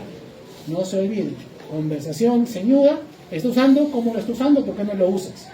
Replantéese sus diagnósticos. Eso puede incluir una derivación en neumología, sobre todo si niños mayores de 5 pero no prueba función pulmonar. Este dato siempre se olvida, los factores de riesgo. No saben la cantidad de gente que trabaja con combustibles de biomasa o que usa querosene para poder cocinar, y esos tipos de hidrocarburos también provocan broncoespasmo. Una vez que usted ha quemado todo esto, recién anímese a elevar el tratamiento. No cometa errores cuando finalmente su paciente no lo usa. Al final lo que va a hacer es sobredosificarlo, ¿no? Y hemos dicho, si estamos en el paso 4 y tu paciente es cumplidor y han pasado 3 veces o más, yo creo que ya llegó el momento de perder y mandarlo a un especialista. ¿Ya? Muy bien. Entonces, hasta acá, gracias a Dios el tiempo, gracias, lo estoy controlando mejor. He ahorrado 30 segundos, 1 minuto y medio de ventaja. Pasamos a exacerbaciones. Pues yo les hago una pregunta. Acá hay exacerbaciones supuestamente 15 minutos. Ahorita son ya 10. O sea, en teoría, yo me voy a comer los 15 minutos y ahí acabaría la clase. Entonces les hago la pregunta. ¿Prefieren que haga la explicación de exacerbaciones y el mentímeter, chao? ¿O se alejan que haga el mentímeter? Esto depende si han leído esta parte. Si ya la han leído y la saben, ¿para qué la repito? Si no la han leído, mejor explico. Levanten su mano quienes no han leído. Ya, entonces, como todos han leído, porque bien mentirosos son, se pegaron, les voy a hacer la clase. Pero tenían que ser sinceros, ¿te das cuenta? Ya, nuevamente. ¿Quiénes no han leído? Levanten su mano, esta parte. Ya, 2, 3, 4, ya más adelante. Ya, entonces, con más razón, ¿qué se quejan? Tengo que explicarles. Fíjate, todos se quejan, crisis, ¿ya? Yo les hago, y eso les deberían haber dicho los emergencistas. Si hay 1000 tesis, también los cirujanos, para una sola cosa, es que ninguno sirve. ¿Han visto las escalas de valoración de los puntos apendiculares? El diagnóstico apendicitis no es tan simple como se cree, ¿ya? Entonces van a leer o escuchar miles de escalas de evaluación del asma, que ninguna es muy útil. Por ejemplo, esta es bien conocida, Birman y Pearson, es como el Radar, la conoce todo el mundo, no sé. ¿Ya? Esta ya es un poquito más compleja, que se llama el score de Scaffold, que tiene un parámetro que para mí es lo caso. Relación, inspiración, expiración. O sea, bien loco, ¿eh? Entonces, esto va a haber subjetividad, va a haber diferencia entre el observador. Entonces, ¿por qué no usamos un score que sea objetivo, que sea fácil de reproducir y que no varíe en base a raciocinio, sino sea constante? Entonces, este se llama Pulmonary Score, en siglas PS, y este es el score que vamos a utilizar, y en realidad es el mejor score al momento. Entonces tiene tres elementos. Fíjense, la frecuencia respiratoria, que está dividida por edades, la sibilancia, que no es fácil de ver. No silba al final de la expiración, en toda la expiración, silba 2 tiempos. Eso ya es medianamente objetivo, más que relación 1, 2, 3, 1. Y acá viene el problema, los tirajes. Esto no es Zimmerman-Andersen, no tiene enfermedad de membrana hialina. No me pongan en el examen final asma de neonato, por favor, ¿ya? Porque me lo han puesto, ¿ya? El tiraje externo cardiomastoideo, estoy hablando ya de un paciente escolar generalmente, es el más significativo para valorar la dificultad respiratoria en un escolar. Ya no vayan a mezclar papas con camotes, no vayan a mezclar el pulmonaris core con la enfermedad de membrana hialina, bien claro estoy diciendo. Entonces, acá viene subjetividad. Leve, aumentado, máximo. Yo le pondría leve, moderado, severo, pero yo no puedo modificarlo, pues así está escrito. Entonces, el único elemento que es importante es, si tu paciente tiene la actividad máxima, trata de ajustarlo con detenimiento. Porque puedes estar en una situación de alta gravedad. Le hace un tórax silente. O sea, está tan cerrado, tan espástico, que no entra aire. Está morado el chivol. Y si no entra aire, no silba. ¿Ya? Y si no silba, no es asma. A eso voy. Entonces, acá hay un pequeño postdata con eso. Si no hay sibilancias y la actividad del extremo cardiomastoideo es máxima, puntúa el apartado sibilancias por 3. ¿Ya? Entonces, yo tengo mis puntajes, que ustedes se dan cuenta, si son 3 parámetros, si son máximo 3, va a llegar a un puntaje de 9, o sea, hay tercios, ¿no? 0 a 3, 4 a 6, 7 a 9.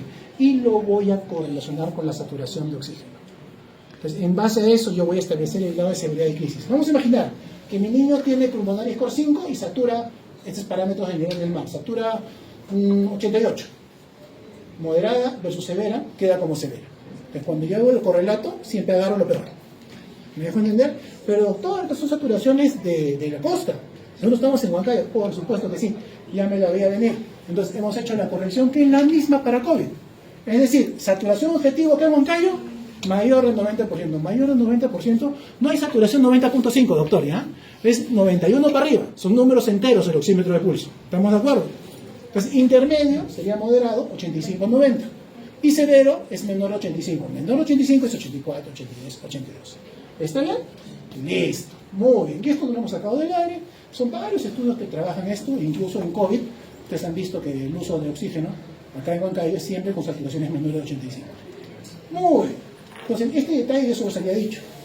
Recuerden que cuando vamos a utilizar aerocámaras, ya por encima de los 4 años, si tenemos disponibilidad en la pieza bucal, es lo mejor. Esto me va a asegurar que el niño respire por la boca. ¿Ya?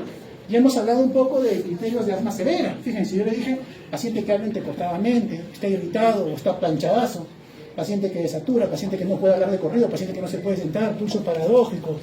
Ya esas cosas no entran en pulmonaris core, son de frente severas. ¿Me dejo entender? Entonces vamos a hablar del tratamiento aliviado. Entonces, en este caso, ya no es el niñito que tiene un poquito de tos, es un niñito que tiene trastorno funcional. Entonces, ¿qué vamos a hacer? Salbutamol. Salbutamol, sinónimo albuterol, por si acaso. Tenemos dos posibilidades: usarlo en inhalador o usarlo en nebulización. Ojo, si el niño puede generar coordinación con su respiración, el uso del espaciador o aerocámara con inhalador es sumamente efectivo. ¿Ya? En el caso de la nebulización, que es lo que más gente le llama, la ventaja de la nebulización es que si el niño pues mueve su cabecita, la máscara se va a mover con él, pero la dosis es bastante significativa. Vamos a imaginar que en un disparo yo doy 2 veces 100 microgramos, 200 microgramos, 0.2 miligramos. En una nebulización en un paciente pequeño le estoy dando 2.5 miligramos. ¿Cuántas veces adicionalmente estoy dando 2? Estoy dando más de 10 veces la dosis. Entonces, uno de los problemas de usar nebulización es que los efectos sistémicos sí se van a ver. Temblor, taquicardia. ¿Ok? Segundo, existe una dosis por kilo, pero yo les doy una perla clínica que les va a servir para la vida. Bien sencillo. Niño menor de 20 kilos, 2.5 miligramos de salbutamol. Niño mayor, 5 miligramos. Ah, doctor, pero una cosa, cuando voy a preparar la solución, yo tengo que decirle mililitros. Ahí viene el detalle. Esta solución es estándar, sea Ventolin o sea Marcagna, viene de 0,5%. ¿Qué es 0,5%? Y eso lo hemos conversado en aporte hídrico.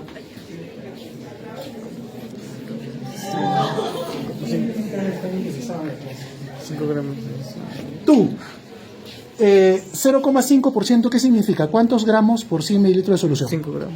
0.5. Ah, 0.5 gramos. O sea, 0.5 gramos significa 500 miligramos. 500 miligramos en 100, 0, 0, 5 miligramos en 1. No necesito calculadora para eso, ¿verdad? Entonces yo me voy a acordar toda la vida que acá irá 1 mililitro y acá irá 0.5. Pero perfecto, doctor, o sea, yo lo pongo en la posita del nebulizador, pero ¿así nomás? No, tienes que completar el volumen del reservorio con 5 mililitros de suero salino. Es decir, si usas 1 mililitro, eso más 4. Si usas medio, 4.5. Total, no lo calcules porque hay una línea que dice 5, lo llenas pues. ¿Ok? Y es importante que uses un flujo específico, 6 a 8 litros. Flujos menores producen partículas muy grandes, no llegan a bronquio. Flujos mayores hacen que se destape el sistema o crean partículas muy finas que entran y salen. Entonces, más o menos el tamaño de una partícula inhalada va entre 2 a 5 micras. Y esto lo garantizamos con un reservorio de 5 mililitros y flujometrías de 6 a 8 litros. ¿Está bien? ¿Se entendió? Entonces, acá viene el tema, ¿no? Pero todo eso que usted me dice, a mí me sale de que si el chiquito pues está hasta las patas, va a responder mejor en la nebulización. La estadística, aunque no es concluyente, muestra una ligera tendencia hacia la efectividad en el uso de la aerocámara en población pediátrica. ¿Ya? Con un NNT bien alto, pero al menos es comparable. Yo te hago una pregunta, porque eso me pasaba en el hospital de niños. Llega el niño con su crisis moderada y tú quieres impresionar a tu jefe de guardia y lo vas a nebulizar y todo. ¿Se ve de alta, verdad? Esperemos. ¿Y se va a ir de alta con quién lo vas a manejar? Con la cámara de inhalador, ¿no? Cuando le hagas gastar el doble de la mamá, ya te va a pegar. Ya te das cuenta porque es convincente poder usar el MI de la cámara en la crisis porque desde el inicio está aprendiendo a usarlo. Y se va a ir con ese mismo medicamento. Ahorro, ¿verdad? A veces pensar no duele. Vamos a los corticoides sistémicos. Tenemos, fíjense acá, parenterales y vía oral. Vía oral yo sé que existe de Frasacor, yo sé que existe un montón, pero yo les hablé, prednisona de su primo hermano, la prednisolona, ventaja de prednisolona, sabor más agradable. Dosis entre 1 a 2 por kilo, con un máximo de 50 miligramos. Hay varias presentaciones, de 5, de 15, también hay tabletas de 20, también hay tabletas de 50. En el caso de dexametasona, yo me oriento más a este producto porque lo encuentras con facilidad en los primeros niveles de atención. ¿Ya? La presentación es de 4 miligramos, la dosis está descrita acá, pero ustedes me dirán, metilprednisona, hidrocortisona, dexametasona, son corticoides sistémicos, pero digamos su pico de absorción y su potencia es hasta cierto punto variable. La dexametasona es un producto que tiene una vida media bien larga, es bien barato. ¿Cuánto? 18 soles. Una metilprednisolona te puede costar la ampolla 80 soles. Entonces, ¿cuál elegir frente a una crisis? Yo te diría que tengas disponible. ¿Por qué? ¿Quién me puede explicar cuál es la función del corticoide sistémico en una crisis de asma? Lo planteo de una manera bien sencilla. Por los mecanismos de inflamación que conocemos de pleura, a mí me interesa que el corticoide sistémico esté en su pico al minuto, a la hora o a las 2 horas. ¿Qué le dice la farmacología? Porque si usa el minuto, endovenoso siempre va a ganar y el más potente va a ganar. ¿Se acuerdan de la respuesta precoz de inflamación, liberación de mediadores preformados, y la respuesta tardía, que es liberación de leucotrienos, quemoquinas, interleuquinas, o sea, recolección de respuesta celular? Esa fase tardía es la que me vive el corticoide, no la inmediata. Entonces, perfecto, lo consigo desde el inicio, quizás es una crisis de asma severa, yo no lo voy a dudar, pero en la moderada o en la leve no veo diferencias porque su mecanismo de acción me permite usar vía oral. Y si a un niño tú le preguntas entre pincharle y darle algo, la respuesta va a ser bien sencilla. Y encima búscate tu cerebro una enfermera que te canalice un paciente gordito. Vas a acabar dando la intramuscular. Entonces, ¿qué quiero llevar? Si había tendencias a la significancia, cuando yo les presenté salbutamol inhalado versus salbutamol nebulizado, acá sí la cosa ya es claramente estadísticamente significativa. El uso del corticoide sistémico precoz es efectivo. ¿Cuán efectivo? Reduce la hospitalización a las 4 horas. 7 de cada niño tratados, uno se beneficia. Ya suben en el tema manejable. Y encima, en población pediátrica, es más efectivo, ya, 4 décimas menos. Y encima, cuando se hace su análisis por grupos, por vía oral es mejor que por vía parenteral. Entonces no lo pinches. O sea, cuando no te quiero tomar la pensión en tableta, diles, te voy a pinchar y vas a ver que toma. ¿Ya? Entonces ya sabes, aerocámara de inicio, pensión de inicio que junta su plaquita para el alta y a la peninsular, que es más rico. Muy bien. Las equivalencias están, no voy a tallar. Esta cosa nomás mirarla me va a pasar. ¿Ya? Este es el esquema de la guía de práctica clínica de la Universidad Cayetano Heredia para el manejo del asma. ¿Ya? ¿Qué es que usan? Jaja, yo me tiro al piso cuando leo esto. Acá nomás yo dejé de leer. ¿Ya? Entonces, ¿qué les parece? Este es el del GINA. Que quizás lo del GINA yo le pondría como punto positivo que no utiliza una escala, sino habla de elementos que definen las crisis grave versus no grave. Pero la lógica está. habla con palabras entrecortadas, se siente encorvado, agitado, usa músculos accesorios, desatura, tiene que ser severa, ¿verdad? Entonces, ahí, fuera de esto, no le considero mucha utilidad. Entonces, la cátedra ha optado por darles un flujograma estándar para su manejo general, que es este, que es el que está en su PPT. Yo sé que se ve de chiquito, pero vamos a utilizar nuestra lupa. Entonces, frente a una crisis ya sabemos que usamos pulmonar y lo correlacionamos con la saturación corregida, ya sea a nivel del mar o sea del mar. Muy bien. Tengamos a la crisis leve. La crisis leve yo no sé para qué viene. Viene para que lo eduquen en el uso de la aerocámara. ¿Ya? Entonces la terapia de rescate, en este caso aerocámara es mejor. 2 a 4 PAF cada 20 minutos. Cada 20 minutos en una hora serían 3 tandas. Hay que educarlo en el uso de la aerocámara. Si el paciente ha utilizado en los días previos productos de sintomatología corticoide y persiste, es una buena decisión darle una nueva dosis de corticoide ese día. Si no lo ha usado, podrías evaluar riesgo de su beneficio, pero no es una indicación para crisis leve. Y reevaluamos en una hora. En una hora, recuerden, en una hora ya va a haber cierto efecto del corticoide sistémico si ya lo tomó. Entonces yo voy a dividir esta reevaluación en una hora en un semáforo. Paciente bien, o sea, un score de leve, y no desatura, pues se va de alta con todo su plan. Ustedes ya saben, ¿no? Aerocámara, inhalador, educado, su estatus de corticoide sistémico, su cita en 48 horas, su vida en el celular y buena suerte. ¿Ok? Entonces, salbutamol, vamos a mantener las inhalaciones 2 a 4 puff cada 4 horas, siempre con aerocámara, prednisona o prednisolona, 1 o 2 por kilo, con máximo 12.50, información a la familia, seguimiento en 24 a 48 horas. Si la respuesta es incompleta, o sea, el chibolo del leve se le pasó moderada, ya tengo un problema, ¿no? Sea que tiene puntajes de 4 o 6, satura y el intermedio, voy a continuar con el rescate 1 hora más y acá se agrega una medicación sinérgica que se llama bromuro de hipatro. Si el paciente se me fue ya al extremo, ya tiene todos los criterios para manejarlo como crisis severa. En el primer nivel sería continuar con la medicación de rescate y trasladar. Muy bien, voy a subir para ver cómo manejamos el inicio de una crisis moderada. Entonces, una crisis moderada, vamos a seguir usando nuestra misma cámara, pero vamos a incrementar la dosis. ¿Se acuerdan del plan de control? Proponíamos 6, un máximo de 8, porque recuerden que en la severa, para lo que es manejo hospitalario, no se utiliza la cámara. El paciente no tiene capacidad de poder inhalar de forma efectiva, entonces va a la nebulización. El manejo es el mismo, 3 tandas en 1 hora. Si no colabora, puedes usar el salbutamol nebulizado, ya sabemos, menos de 20 kilos, 0.5 mililitros, mayores, 1 mililitro. Ya sabemos que tenemos que completarlo a 5 ml de salino y utilizamos flujo de oxígeno de 6 a 8 litros por minuto. Valoren siempre el tema de saturación. Si yo sé que la saturación objetivo es mayor de 90 y mis niños satura 88, es moderada, ¿lo voy a nebulizar con aire o con oxígeno? ¿Qué les dice ese sentido común si yo quiero que sature más de 90? Y entre nebulización y nebulización le seguiré poniendo oxígeno, ¿verdad? Hay gente que no entiende eso. Muy bien, la prednisona ya conversamos, en crisis moderada está más que indicado, ya ha demostrado su efectividad, mientras más rápido se use, idealmente dentro de la hora.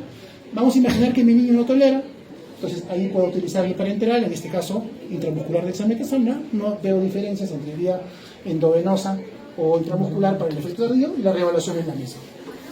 ¿Ok? Vamos a la severa, cuando llegue a la severa ya fuiste.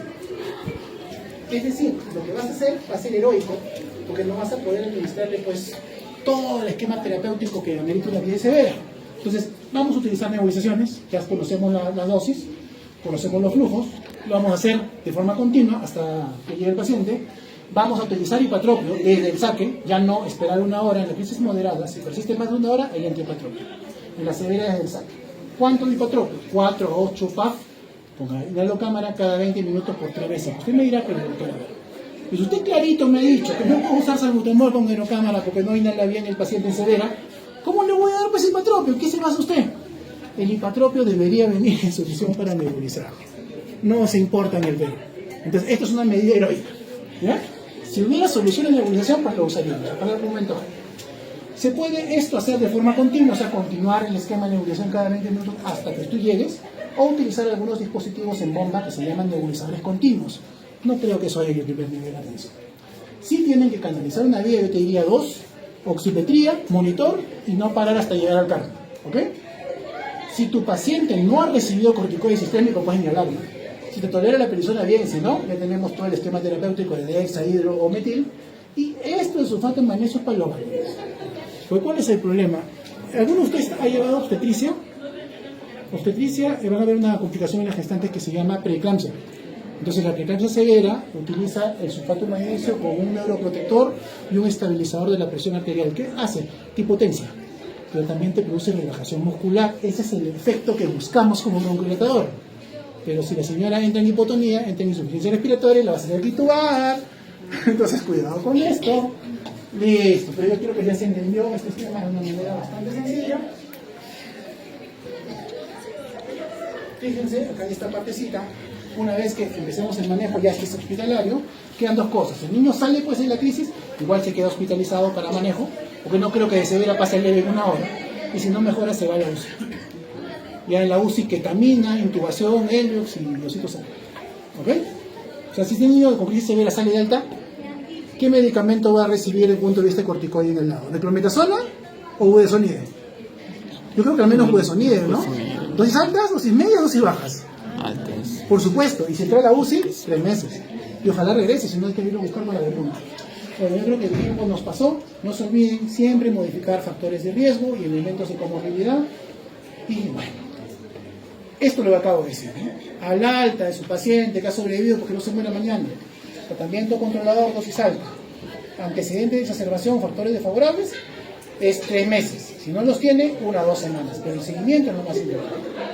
Listo, yo creo que con eso podemos terminar. Ya saben que el monitoreo del paciente incluye encuestas, monitoreo de síntomas, pero también flujometría en niños mayores. Si el paciente es estable 3 meses, empezamos a desescalonar. Si no está estable, y sus controles, a pesar de que usted ha verificado, ¿no? Uso de los dispositivos, rendimiento, tendríamos que diferirlo para derivarlo para el mejor de nosotros. Listo, muchachos, eso es todo. Me van a disculpar, pero hemos acabado.